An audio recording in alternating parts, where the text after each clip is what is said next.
Hello বন্ধু, তুমি সবাই কেমন আছো? আশা করি ভালো আছো। আমিও ভালো আছি। আজকে একটা ব্লগ ভিডিও লিয়ে আইছি, লগে তোমরা সবাই পুরা ভিডিওটা দেখিও। ওখান যাইমু ধনিয়া পাতা আনার যাইমু, বাগানত যাইমু, বেকা ধুই আছে ধনিয়া পাতা আনার যাইমু, বাগানত গিয়া এখন ধনিয়া পাতা আনার যাইমু। পুরা ভিডিও দেখলে বুঝবাই। ধনিয়া পাতা আনার যাইমু, বাগানত যাইমু, আজকে আবার যাইমু বাগানত যাইমু ধনিয়া পাতা আনা। তাহলে তোমরা দেখিও, যদি ভালো লাগে একটু লাইক করিও বেশি করিয়া।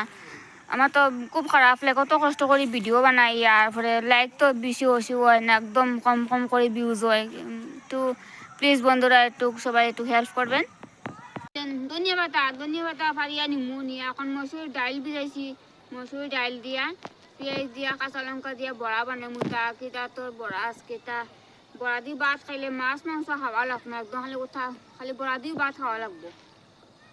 তখন এলাম পুকুরও ধনিয়া পাতা গুলো নিম গিয়া বাগার দিয়ে আনছি গিয়া আগে পাতাগুলো না কাটিলে ছোটো ছোটো করিয়া। পাতার মধ্যে ফুল আইছে, ফুলগুলো ফলাই ফুলগুলো দিতাম নাই। ধনিয়া পাতা সবটি বাছিয়া খাটি দিলাম, ওনার লাগতো না আমার এগুন। ও সবটি পাতা লইলাম। ও ডাইলটা আমি প্রায় 1 ঘন্টা সময় রাখছি, জলের মধ্যে ভিজাই রাখছি। ওখান উঠাই নিয়ে বাটি লইমু, দেখিও ভিডিওটা। তার মধ্যে লই লিলাম, এখন বাটি লিমু ডাইল গুনটারে।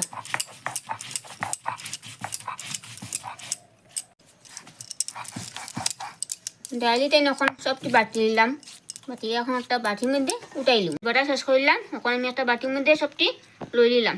এখন আধা চামচ হলুদ দিলাম, পরিমাণ মতো লবণ, স্বাদ মতো লঙ্কার গুঁড়া, পেঁয়াজ কুচি কুচি করে রাখছি পেঁয়াজগুলি, ধনিয়ার পাতা সবটি দিলাম এখানে দিয়ে এখন সবটি এখানে। এখন যে ডাইল সবটি মশলা দিয়ে আমি একখানা সবটি মাখি নিলাম। এখন যাইমু গিয়া চুলাত আগুন উগুন জ্বালাইয়া আমি বড়াগুলি বানাইলুম। তাইলে চলি এখন আমি চুলাত দিয়ে আগুন এখন যে ডাইল যেন বাটিয়া রাখছি এখন ওইটি গুল গুল করিয়া আমি সবটি বড়া বানাইলুম।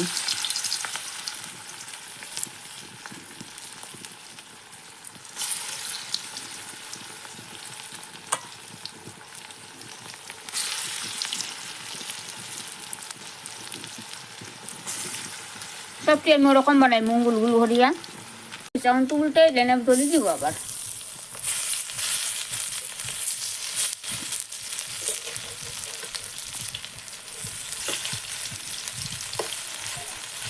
আমি রাখি দিম।